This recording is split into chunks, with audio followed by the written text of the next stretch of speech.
The Fabulous 413 podcast is funded by Window World of Western Mass, a local family business with experienced craftsmen offering wood, vinyl, and composite windows. WindowWorldOfWesternMA.com.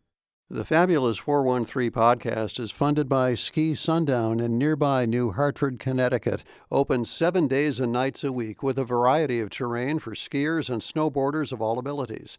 Hours at skisundown.com. Winter made better.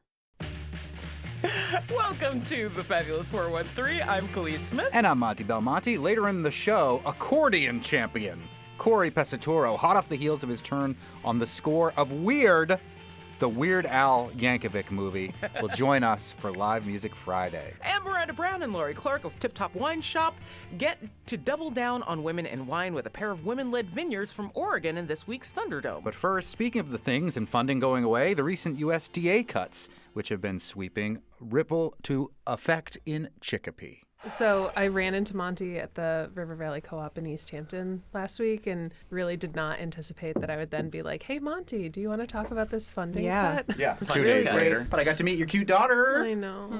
She's awesome. Annette. Yep. She's named after her great-grandmother, who is a 102-year-old radical leftist Jewish woman who drove a school bus full of medical supplies to Nicaragua in her 70s. Amazing. Whoa. Okay. And here I was thinking about Annette Funicello from Right, the Mouseketeers exactly. Beach Blanket Bingo. I think we were all hoping it was not that one. Beach party tonight. A headline from the Boston Globe from earlier this week. New England schools and food programs take, quote, devastating hit after USDA funding cuts. The more than $1 billion in federal funding helped schools, child care programs, and food pantries in 40 states to buy produce and other items from local farms. The Massachusetts Department of Elementary and Secondary Education received a notice of termination from the USDA of the second round of Local Foods for Schools grant funding, claiming that they, quote, determined this agreement no longer effectuates agency priorities and that termination of the award is appropriate. Governor Maura Healey is criticizing the Trump administration for canceling more than $12 million in federal funding to provide local healthy food in the Commonwealth.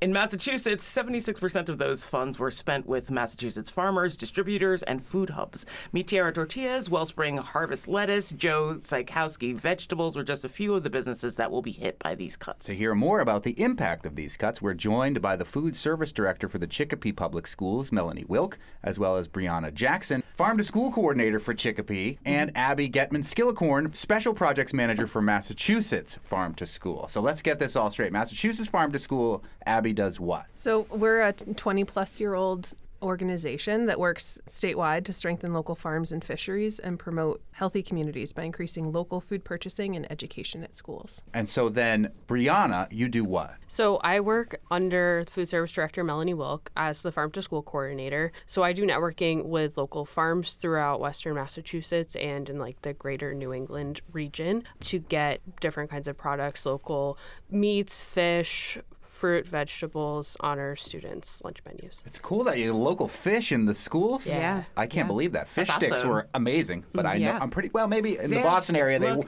they could have been. They're still amazing when you make them yourself. Yeah. Our fish sticks come from Boston now. Oh, Our yeah. fish sticks come straight from Red's Best in Boston. Okay. Nice. Yeah. Cool. I trust the Gorton's fisherman. He's in Gloucester. No.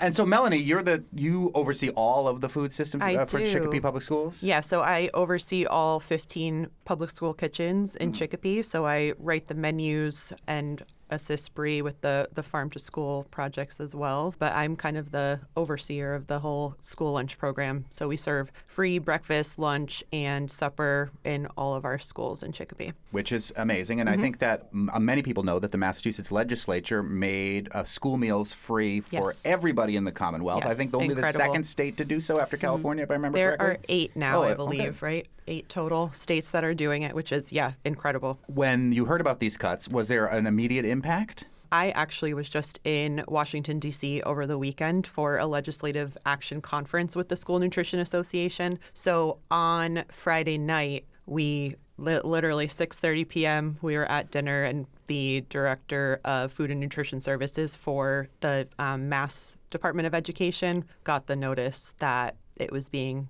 terminated.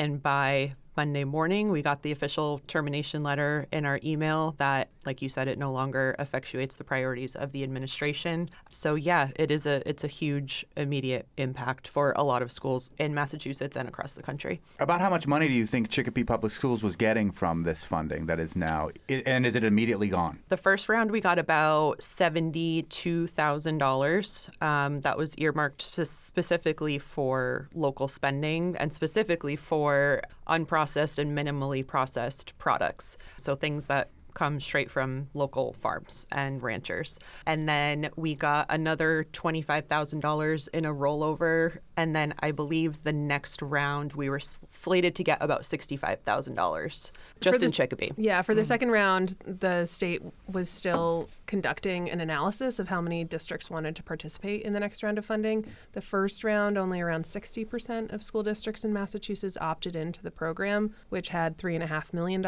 This second round of funding had $9 million specifically for K-12 schools and an additional $3 million for early education programs, which could include preschools that are run through K-12 districts, as well as your Head Start programs and other early education centers that offer a free meal program for our earliest learners. It seems like sort of a terrible 1-2 punch after the HIP cuts and then this for farmers in addition to the schools. Yes. Like the schools are being hit, but this is like the second blow to local farmers for the new agricultural season. Are you hearing back from them about this yet? Absolutely. And I would say this is a federal cut that, we're very disappointed in this federal cut coming down. And here in Massachusetts, we are one of the few regional states that does not yet have a local food incentive for school nutrition programs. And so Massachusetts Farm to School, in concert with our coalition, MA Food for MA Kids, does have a bill that we're working to get through the legislature to support a local food incentive bill, like has been in place in Maine for many years, like in New York, Connecticut, Maine, et cetera. But it seems pretty clear from what Governor Healy has said that Massachusetts isn't going to be able to, on its own, fill all of these pots that are continuing to get cut, not just from USDA, but all sorts of other programs. And we are speaking about these USDA funding cuts for these federally funded programs that get local food into the school system. We are with the coordinator of the Chicopee Public School System's Farm to Table program, Brianna Jackson, as well as Abby Getman Skillicorn, the Special Projects Manager for Massachusetts Farm to Schools, and from Melanie Wilk, who is the Food Service Director for the Chicopee Public Schools. So Melanie gets the money from the federal government, I guess $72,000, and then you get to take all of that money and spend it where, Brianna? Yeah, so that's the fun part of my job that I'm not looking forward to seeing the impacts of this happening. So we work with lots of different school authorities within Western Massachusetts and bounce ideas off of each other. So my job is to network with these farmers and let them know this is about how much we'd like to order, and it's hundreds of pounds of things. Yeah. I am doing kind of one-on-one networking with farmers. I send them the orders every week, and I say, like, this is what we want. Some farmers deliver to our schools. We have a driver that goes and interacts directly with the farmers to get their products. And so these farmers are the people that I email every week. And when we're taking on new vendors, having this funding has given me and Melanie a lot of flexibility to say, this is a very large order. Thank you so much for being able to help us. And they're extremely enthusiastic about having this market because people feel good. The farmers feel good feeding the kids. The kids like supporting the farmers. There's educational tie-ins where we can advertise on our lunch menu and have conversations with students about, like, this farm is, just north of us. And we just took on a new chicken vendor, Reed Farm, which is up in Sunderland. Where we visited. Yep. Amazing. They're coming and helping us do a training next week. And you're this local business that's helping us. We're helping you. Having this funding has allowed us a lot of flexibility to do that, where it's not something where I have to say, I don't have to be, Melanie, please, can I have this money? Because I just know it's there. Yeah. And so not having it there is going to be we're going to have to be a lot more thoughtful about where we're spending our funding and how we're supporting these people that we have these close relationships with now. For another example is McKinstry Farm in Chicopee, which is right down the street from us. And when I started, we hadn't had much of a relationship with them. But I said, would you like to come in and talk about this? It's very easy. We exchanged some forms. We set them up as a vendor, and we're able to put in these weekly orders. It's just a common sense partnership that helps both of us. And and not having that flexibility is going to be something that we're going to need to adjust to for sure. Something that's been huge about the local Food for Schools funding is it specifically defines that all the food must be sourced from within 400 miles of the school. And what we did see, especially during COVID and supply chain breakdowns, is that national aggregators, national distributors were really not able to serve schools as they needed to, and with the accurate orders to actually have trucks showing up at schools to deliver the food. School kitchens need to be serving all students every school day. And where a lot of our food hubs and farmers were really filling the gap is our local community. Our food system has been working to scale up to serve a higher volume of institutional buying for a number of years. Seeing that 55% of sales in the first round of funding was coming through food hubs that were aggregating from smaller farmers, really helping with that delivery gap between the small farms to the loading docks at schools was a real success story in Massachusetts and in many other communities. And we're worried about what it's going to look like for school orders and delivery services for schools when they only are really going through conventional distributors because they aren't necessarily able to use this line item funding that's prioritizing the local relationships that we're really delivering the product schools needed in a timely fashion. It feels like if that relationship is working, then perhaps a shift in perspective for the future, even with this reduced funding, would be in order. But I think that maybe ties into what the USDA is now considering the agency priorities. Was any of that made clear while you were in Washington? Did they mention in the letters what the priorities were that this no longer aligns with? The letter said, it is determined that it no longer effectuates agency priorities and that the termination of this farm-to-school funding is appropriate. Right, but it didn't necessarily spell out what those priorities were. According to Congressman McGovern, it seems like the mood in Washington is that small farms are hobby farms and should not be federally supported at all, and that USDA funding and federal funding should go for these large-scale farms that have a hard time coordinating when it comes to the small scale if you're trying to buy stuff within 400 miles, which is still a lot of miles compared to the kind of farms that I think you, Brianna, are going out and speaking with. And we're talking about the USDA funding cuts that have happened with Chicopee Public Schools' Melanie Wilk, who is the food service director, as well as Brianna Jackson, farm-to-school coordinator for Chicopee Public Schools, and Abby Getman Skillicorn, Special Projects Manager for Massachusetts Farm to School. Melanie, do you want to share a little bit more, especially we had been talking earlier about the pressures that are under school nutrition programs and what the local Food for Schools funding was allowing your program to do? Yeah. Part of kind of what I've been talking about is that school meal programs, school nutrition programs are under constant pressure.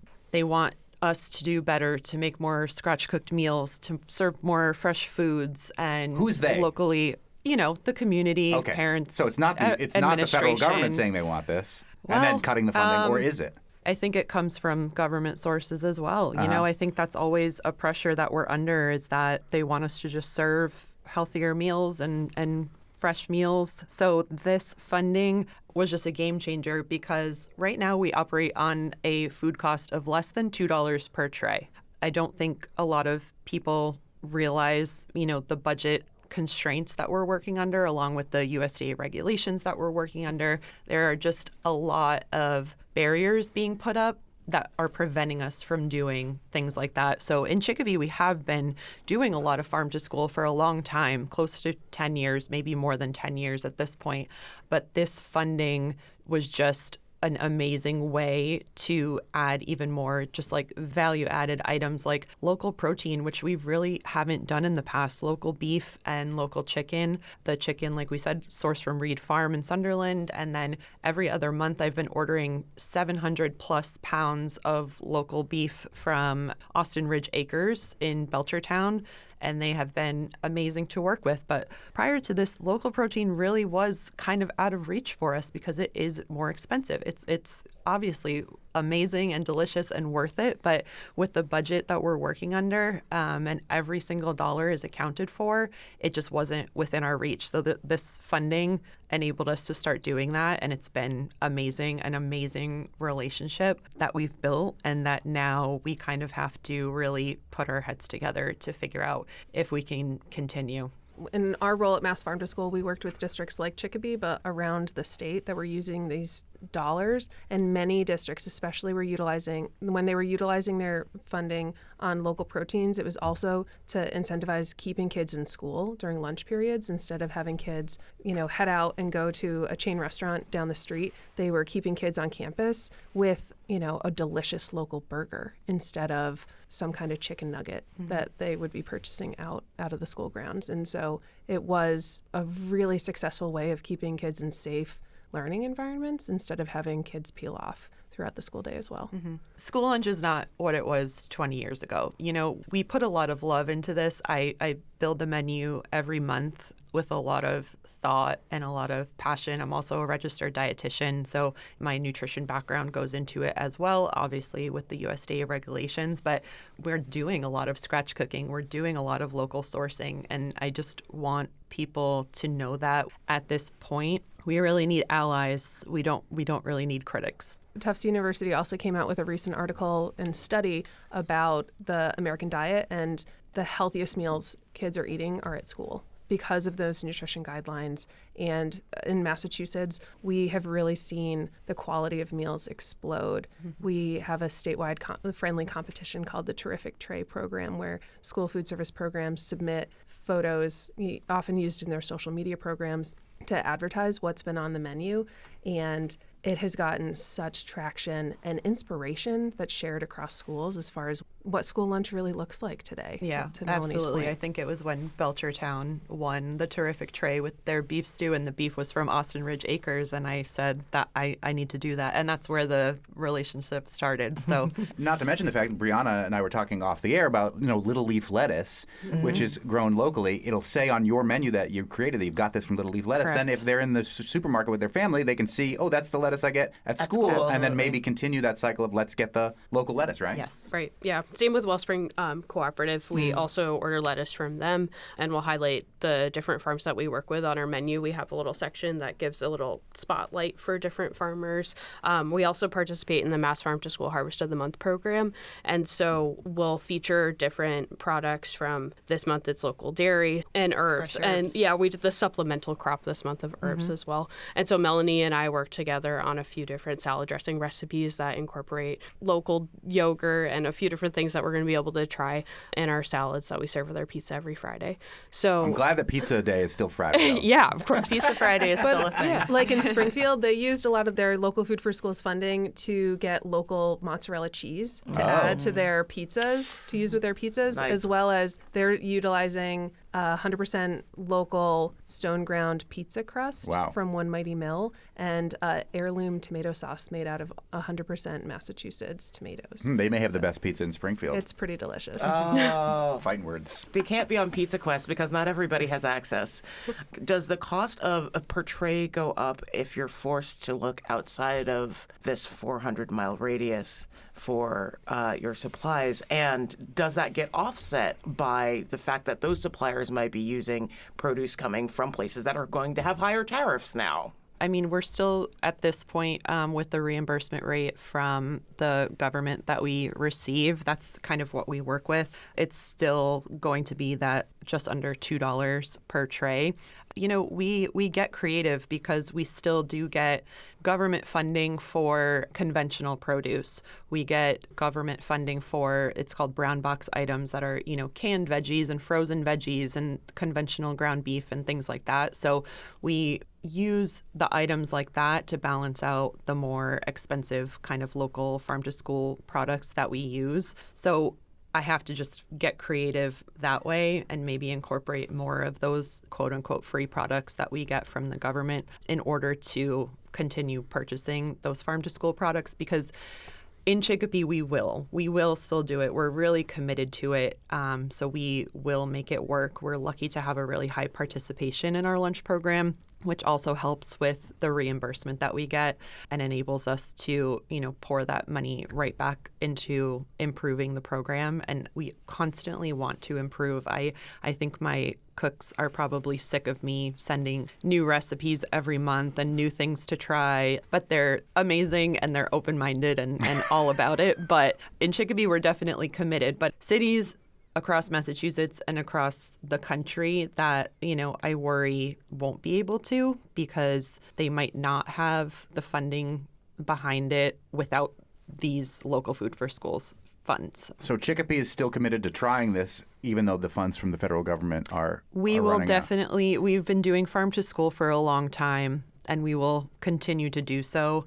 These funds were just an amazing way to start introducing even more different new products. Like I said, the local proteins, but it was even things like we tried a local drinkable yogurt, and then we tried local kimchi and things like that might not necessarily fit within that $2 per tray, but with that funding, it was possible to do. What about other school districts that you're working with, Abby? We're concerned.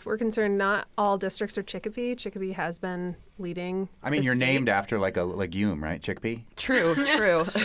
All day we're here. But what about other school districts? Yeah, other school districts, while they really appreciated the extra funding to buy local foods, for many of them, they do not have the same kind of community or administrative support like Chicopee does. And because school nutrition programs must operate financially solvent, not all districts will be able to prioritize a local product over a conventional product that they're getting from further away because of the price competitiveness. It's yet to be seen what's going to happen with pricing, understanding that it's a really volatile market.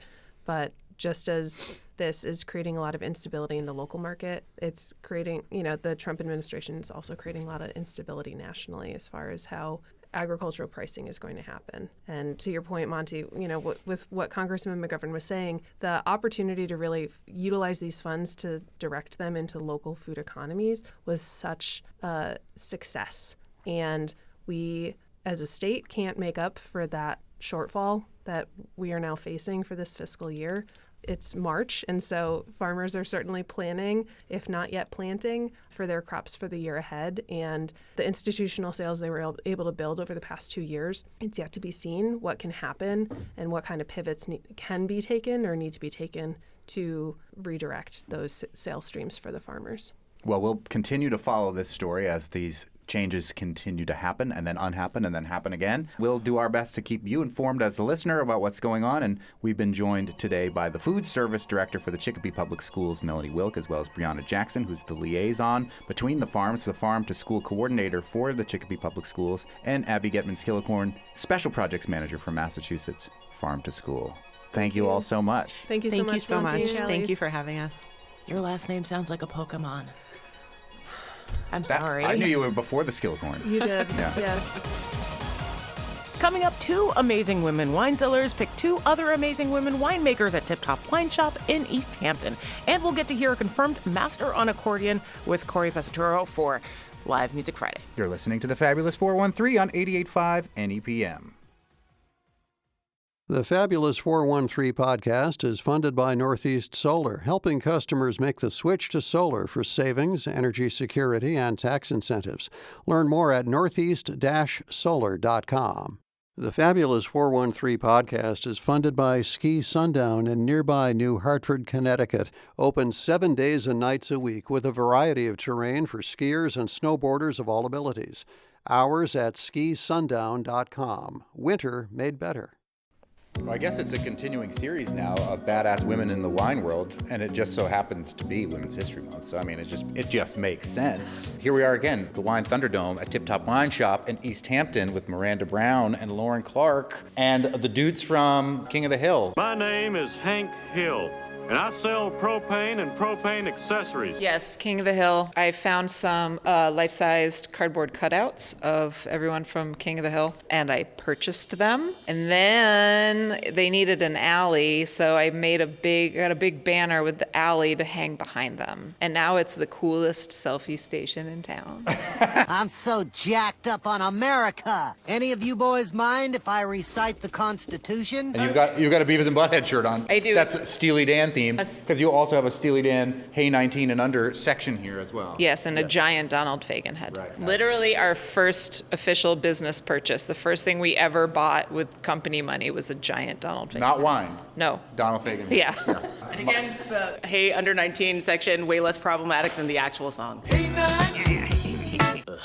What are we drinking here today there, Lauren? We are drinking 2 Pinot Noirs from the Willamette Valley in Oregon. Not a big fan of California Pinot Noir most of the time, but Willamette Valley usually has it going on. Yeah, 200 miles north of that, and all of a sudden magic happens. Yeah, it's nice, a little bit cooler. I mean, there's great Pinot Noir in California if you want to Sure. spend a fortune on it. And even the Willamette Valley Pinot Noir is creeping up in price. Sure is. But it's often more my style. So what's the first one we're going to try? Patricia Green Cellars Reserve Pinot Noir. Patricia Green was a winemaker. She's no longer with us, unfortunately, but her partner carried on winemaking at their vineyards in the Willamette Valley, and they've been around since the year 2000 or so. It's weird for me to say it, but the number one tasting note for Pinot Noir, or smelling note, I guess, is bricks. It's earthy and dry, I guess is the best thing, and I don't know why I know what bricks smell like. I have only done a limited amount of bricklaying. I've done a significant amount of concrete work in my day, so maybe it's a little bit of that mixture of dry stuff. Yeah.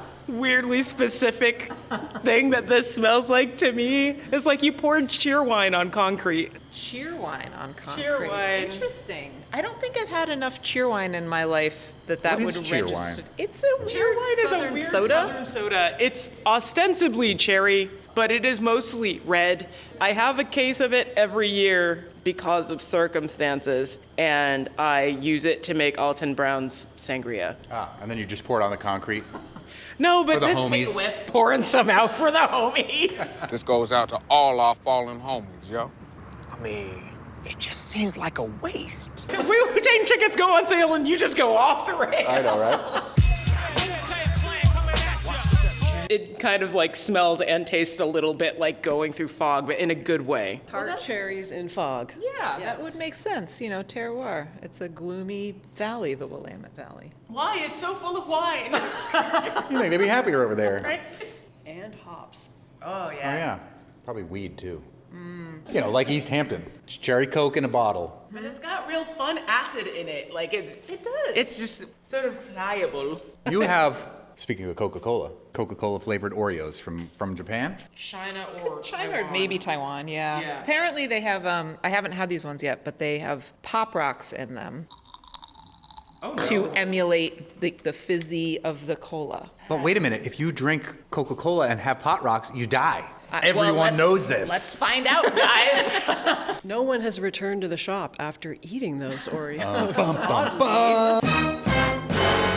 This is exactly my kind of Pinot Noir. I like the supple texture. Supple, such a good word. Yeah. It's such a good word, and I feel like it should skeeze me out like moist does, but somehow doesn't. Supple? I don't mind moist. I think it's fun. But supple sounds sexy. So Yes. nothing to be gross about, unless you're 9 and you think sexy is gross. Wine number 1 once again. Patricia Green Pinot Noir Reserve. Wine number 2 here at Tip Top Wine Shop in East Hampton with Miranda and Lauren. Celebrating at least women in wine and some women-led wine. Number 2 is Anami Pinot Noir from Willamette Valley, Oregon. Do we know about these winemakers? Neither of them are named An or Ami. those are the daughters of the owner. The winemaker is Jay Summers, well known in the Willamette Valley, and they're doing Pinot Noir in the Burgundian style. Their label is definitely very French. Trying to be fancy, huh, Willamette Valley? Why do you think I have this outrageous accent, you silly king? This one definitely has more of the baking spices and something that's almost like an incense. This reminds me of like Catholic Mass. Has some conclave in it. The conclave begins now. Talk about supple. Yeah, definitely more spicy, like almost just straight cola. Like there's some cherry in there, but I feel like the cola-ness of the cherry cola is popping out at me a little bit more. What other fun, weird foods do you have here? This is my favorite exciting potato chip shop. Munch Madness 2025. Munch Madness! What's the going contenders this year? Did they get to like all the old ones from last year? No, it's a whole new lineup. Is that the lineup open over there? That's the lineup. Oh, wow. We have baked spinach with cheese. Can we taste these right now? Oh, you absolutely can. Please do. I ate myself sick. Ruin the Yes. Yep. Especially these ones. India's Magic Masala. chili limon, numb and spicy hot pot, vanilla lemon. This was like a special collab vanilla lemon pound cake kind of situation. These are potato chips, remember? Honey butter chips, grilled pork belly, and bone stew with sour cabbage flavor. Is there a front runner at this point, or is it too early? I'm not saying anything. All right. You got to come to Tip Top and taste the chips yourself. I'm going through them all. But you said this one will kill my palate? This one especially. Damn it, that was the one I just had. Well, get ready.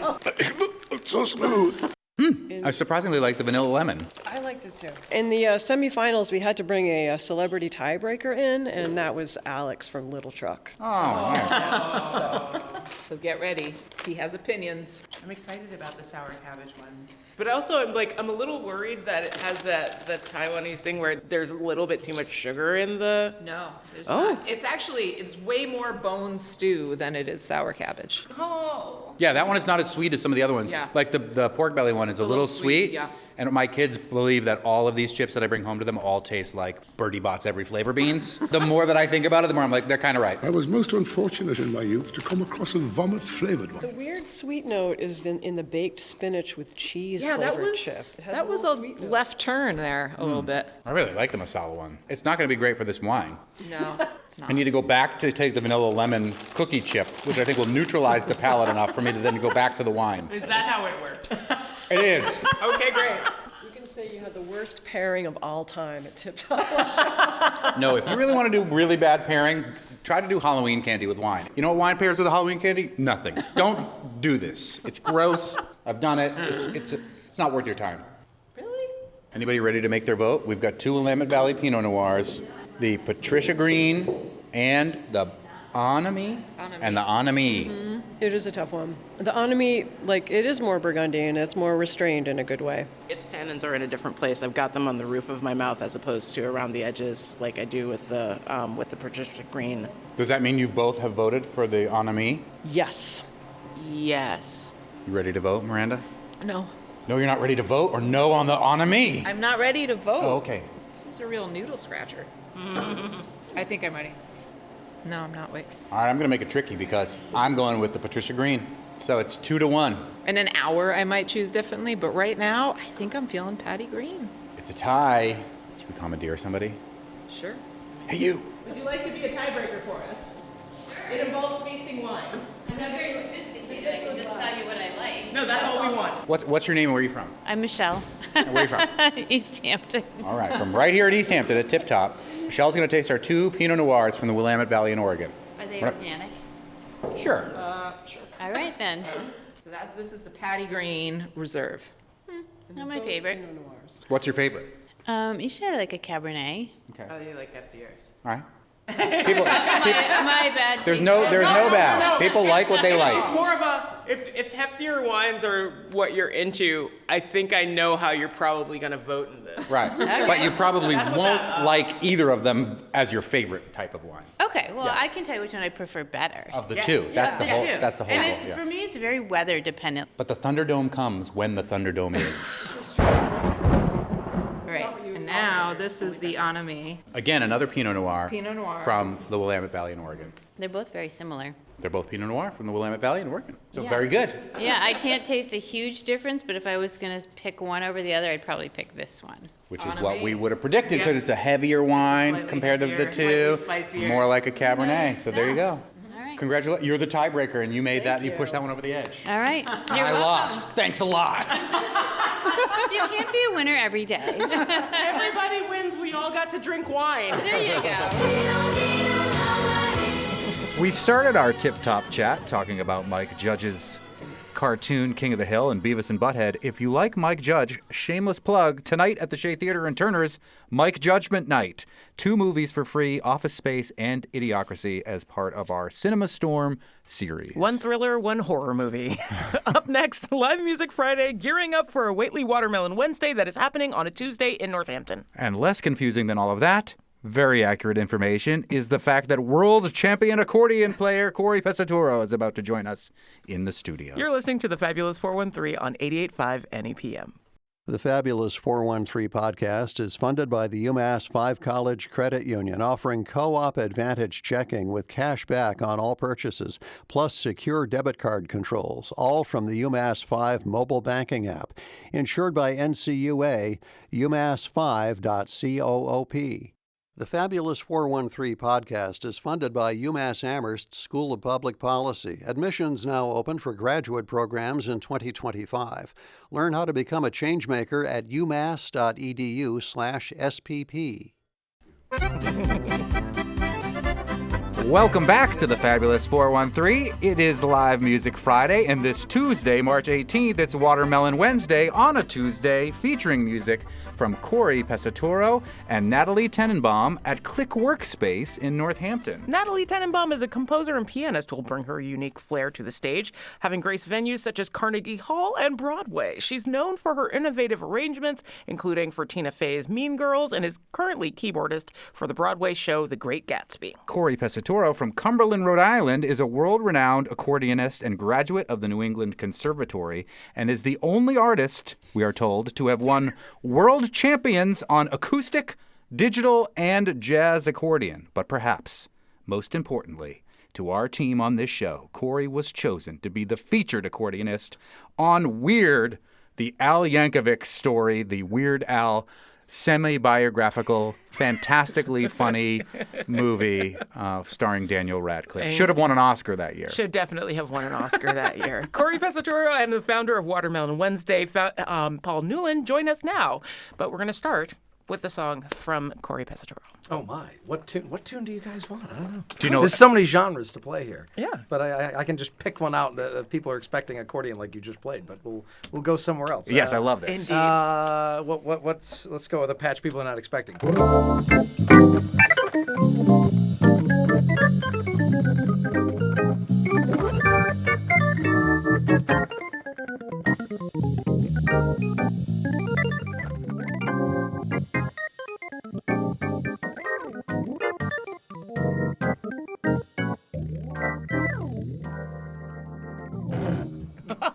You can play whole songs, Corey. That's Whole song? Well, yeah. We're going to ask you to play a bunch of songs then, if that's the case. Whatever it is, yeah. I mean, anything's possible. We can go back to, we were saying Italian. Oh, my God. Do you feel at home? It hits on a DNA level for me. Monty, you gotta come over here. Corey, you broke my heart. Yeah, exactly. You broke my heart. Whatever. Well, I mean, I don't know if we can play this. Oh,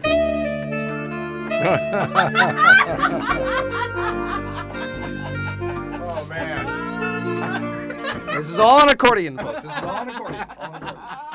So there's a part of me that wants there to be video of you playing that on accordion at a food court, just rolling around in places like the Sexy Sax dude. Yes, Oh, yeah. yes, Sexy Sax Man. Yeah. I know, used right. to do that. But you're the sexy accordion man, and you've given many TED Talks, and I've seen a couple of them, and you do talk about how the accordion, not necessarily the sexiest of all instruments, and yet you're trying to make the accordion sexy. Trying to make it cool. Yes, trying to. I mean, it's sexy in a lot of other countries, and it was in America in the 40s and the 50s, and then some crazy instrument I don't like very much called the guitar. I think it is. Ended the accordion reign on America. The gee fiddle, I believe. The gee fiddle. Yes.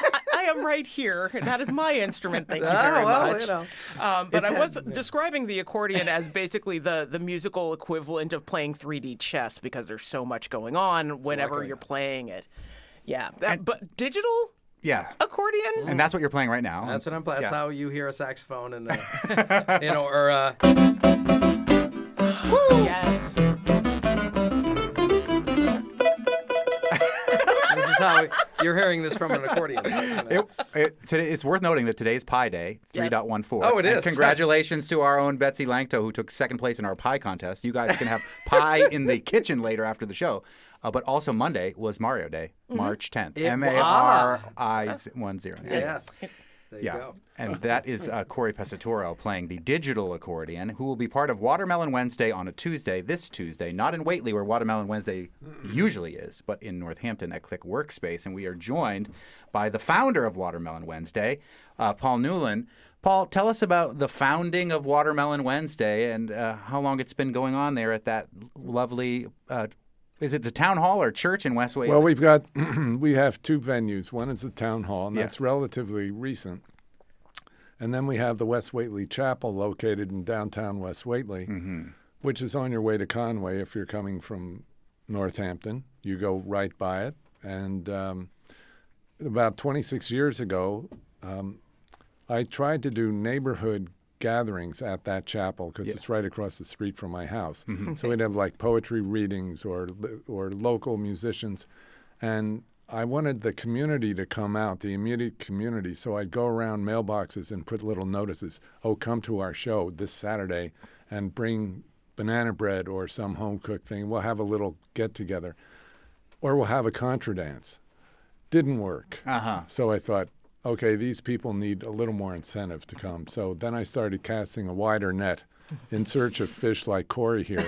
But Corey was much later in the evolution of the product. And we went through various levels geographically. We started in West Whately, branched out to Whately, branched out to Hadley, then made the big move to Northampton, and Greenfield was really big for us. You know you made it big when you can do Greenfield. And we couldn't penetrate the Amherst market because the population was a little on the young side, and we play to a very mature audience. Yeah, this is why you're here today. Which is why I'm here. Yeah, that's right. Talk about the watermelon part of Watermelon Wednesday. The watermelon part of I felt we had to supply something nutritious and delicious at our summer gatherings, which were all in the summer. And the building's a little warm in the summer, as people who have experienced it can attest.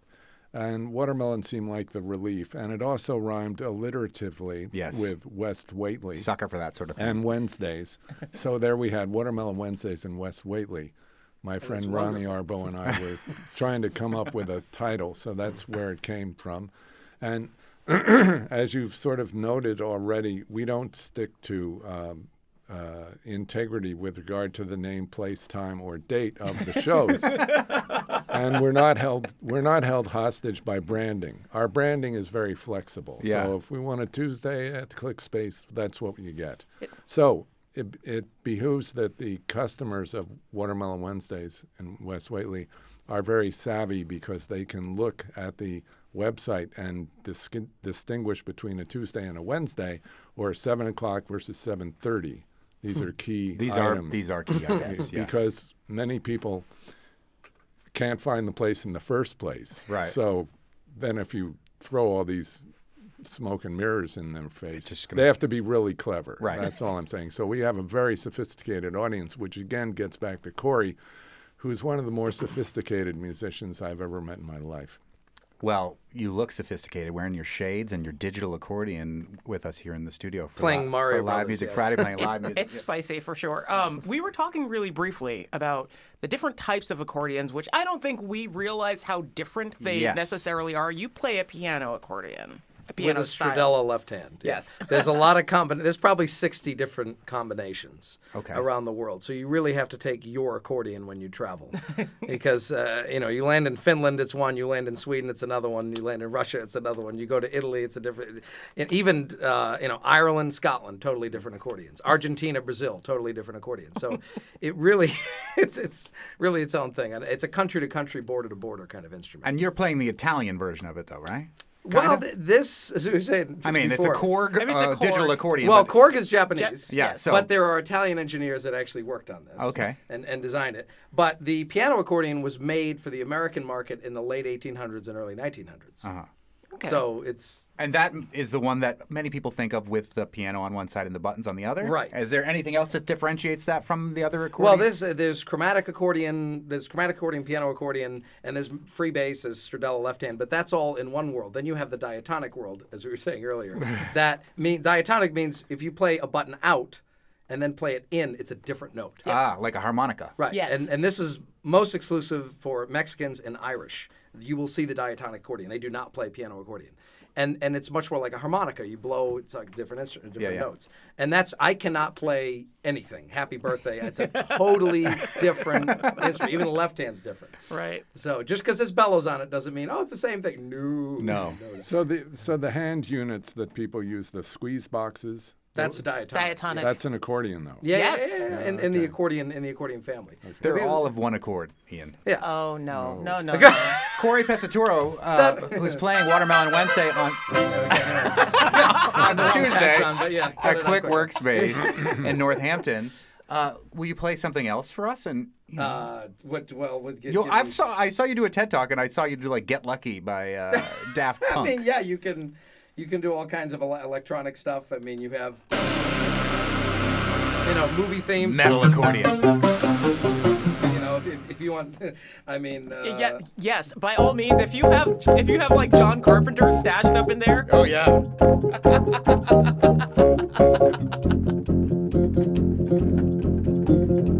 You can do anything on here. I mean, it's kind of ridiculous. You can even be Westminster chime. Yeah, I mean, or all kinds of 80s stuff.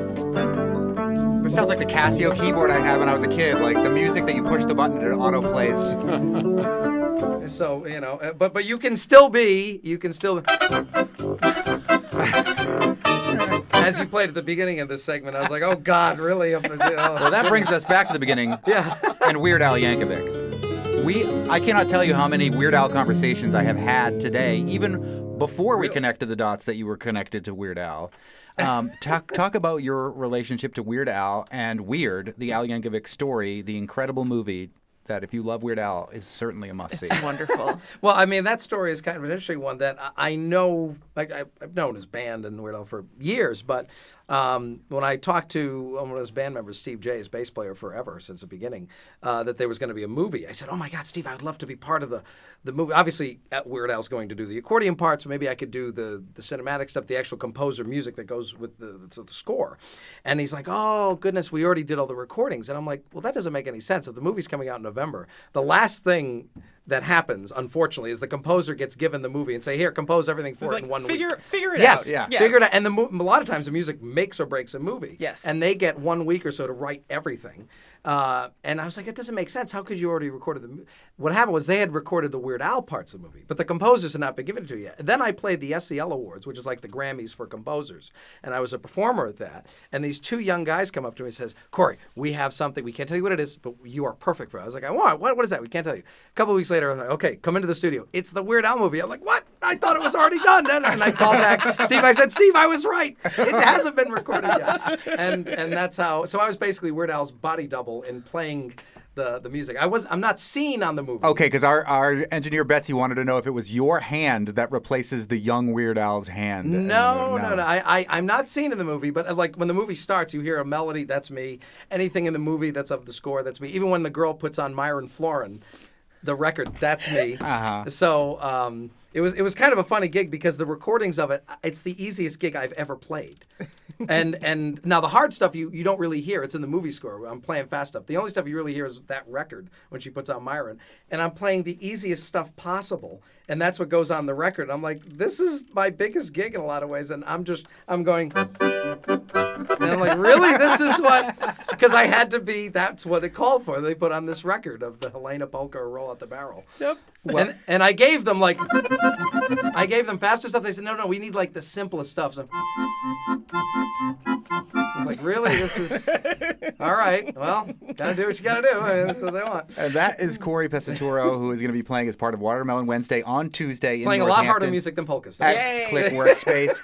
Paul, we're running out of time here, but can you give us an update on some of the other things quickly that'll be part of Watermelon Wednesday in the near future? I can give you an update, but I also want to tell people that they can get their tickets by going online to watermelonwednesdays.com. Yes, the internet is where everything lives. Going to upcoming events, and Corey and Natalie will be at the top of the list. Nice. So that's...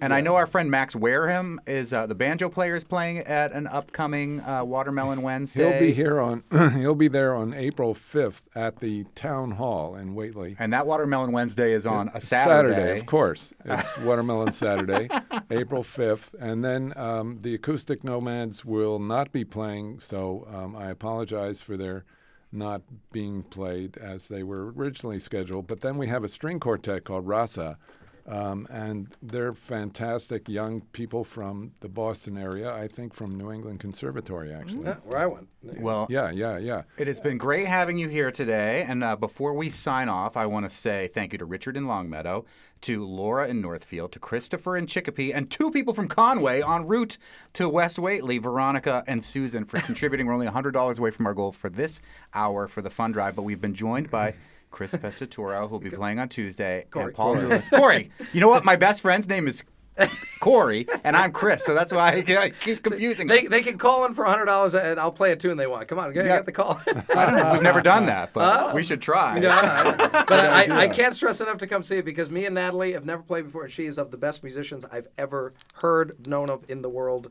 I can't stress enough to come see that. Well, I'm excited to see it. Well, how about we do our outro, and then you have to play, Corey, for 2 minutes so that Betsy, our engineer, can walk across the hall to continue to engineer the fund drive. Was this seems like something that we could figure out? I could play We're in the Money or something. Okay, so on the next Fabulous 413, we're going to have Elon Stabans, who is a professor at Amherst College, talking about Lamentations of Netzacoatl, a book that he has helped to create.